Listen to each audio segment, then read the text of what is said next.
Hello student, welcome to KGS pharmacy. तो आज हमारी माइक्रोबायोलॉजी यूनिट 2 है। इसका ये लेक्चर नंबर 19 है। इसमें हम पढ़ने वाले हैं आज evaluation of the efficiency of sterilization method. इससे पहले हमने पढ़े थे स्टरलाइजेशन के क्या क्या मेथड होते हैं, केमिकल, रेडिएशन, फिल्ट्रेशन, इन सब मेथड के बारे में हमने पढ़ा था। इसके बाद हम पढ़ते हैं अब इफिशिएंसी।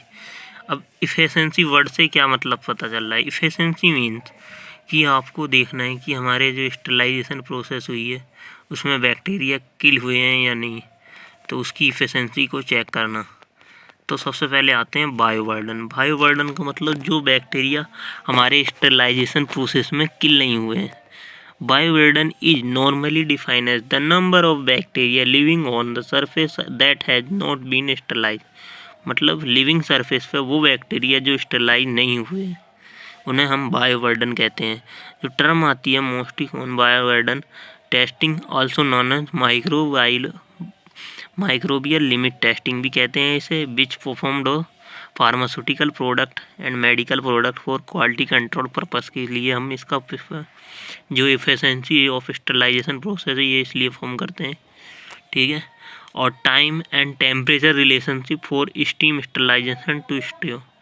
और इसमें हम क्या करते हैं, हमारे एवेल्यूशन ऑफ इफिशिएंसी में हम इसमें टाइम और टेम्परेचर के बीच का रिलेशनशिप क्या है हमारे स्टरलाइजेशन प्रोसेस में उसको इंश्योर करते हैं। Large number of more resistant pathogens would be killed. हम सोचते हैं कि ज़्यादा से ज़्यादा हमारे पैथोजन किल होने चाहिए, तो इसलिए हम इस टेस्ट का यूज करते हैं एवेल्यूशन ऑफ द। तो जब इवेल्यूशन करते हैं इफिशिएंसी मेथड, तो to check the ability of sterilization process, हम इसमें क्या चेक करते हैं, क्या एबिलिटी हमारी स्टरलाइजेशन प्रोसेस की for killing bacteria, micro organism and finally ensure the micro organism are killed. It can be determined by 3 value, D value, Z value, F value. D value क्या होती है, डेसिमल रिडक्शन टाइम होता है। Z value हमारे D value के बराबर होती है या डी वैल्यू से थोड़ी कम होती है, जो जेड वैल्यू ज़्यादा इफिशिएंट होती है। फिर एफ वैल्यू आती है हमारे, जो हमारा टोटल रिडक्शन टाइम निकालते हैं या total viable count of micro organism निकालते हैं जो जिंदा है अभी, उनको निकालता है वैल्यू, ठीक है। तो डी वैल्यू क्या होता है, decimal reduction time, time in minute at any constant defined temperature to destroy 90% viable और microorganism called D value. मतलब डी वैल्यू में क्या होता है, ऐसा टाइम जिसमें हमारे 90% ऑफ माइक्रो ऑर्गेनिज्म किल हो जाएं। जैसे ये देखिए यहाँ पर 10⁻, इधर हमारे क्या होंगे, नंबर ऑफ बैक्टीरिया। ये ग्राफ है हमारा डी वैल्यू का, इसमें एक तरफ नंबर ऑफ बैक्टीरिया, एक तरफ टाइम है। तो जैसे ये हमारा है यहाँ पर 10⁵, तो 10⁵ टू 10⁶, मतलब टोटल बैक्टीरिया हमारे 10⁶ से, जैसे 10⁶ है तो 6 जीरो लगाए हमने, 1 2 3 4 5 6, मतलब 1 करोड़ बैक्टीरिया हो गए। अब इसका 90% किल होना मतलब कितना होगा, 10 लाख बैक्टीरिया बचे, तो 10⁵ बचेंगे, ठीक है, 10 लाख बैक्टीरिया बचेंगे, ठीक है। तब ये कितने टाइम में किल हुए हैं हमारे बैक्टीरिया, इसकी पता करना ही हमारा डी वैल्यू कहलाती है, यही हमारी।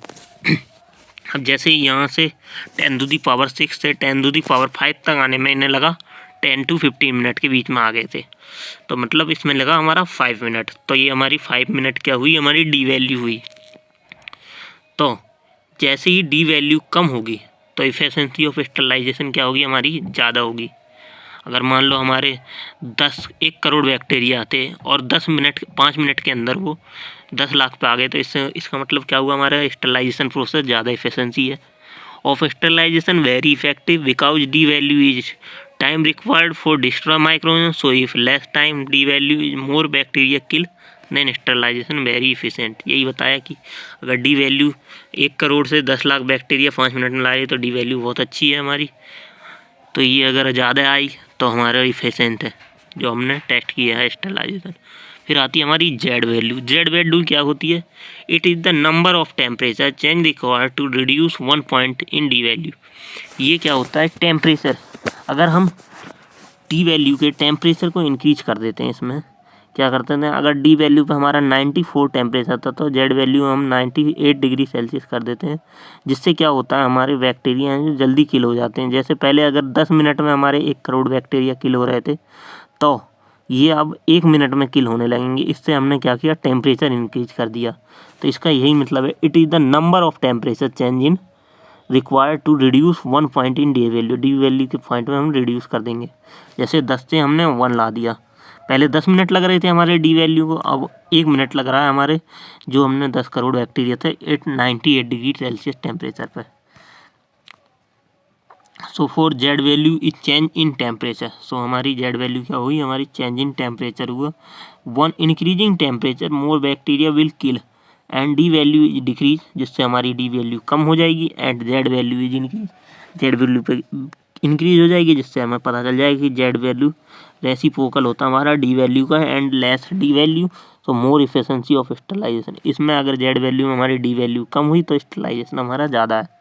अब आती है हमारी एफ वैल्यू। एफ वैल्यू क्या होती है, ये भी हमारा time required in heating method for sterilization to kill the population of bacteria spores in minute is called F value. ये मिनट में मतलब कितने बैक्टीरिया किल हुए हैं उसकी पॉपुलेशन को काउंट कर देता है हमारा ये एफ वैल्यू, ठीक है। The F value can be use calculate the possible number of survivor remaining the lead S F equal to D log N not minus log N.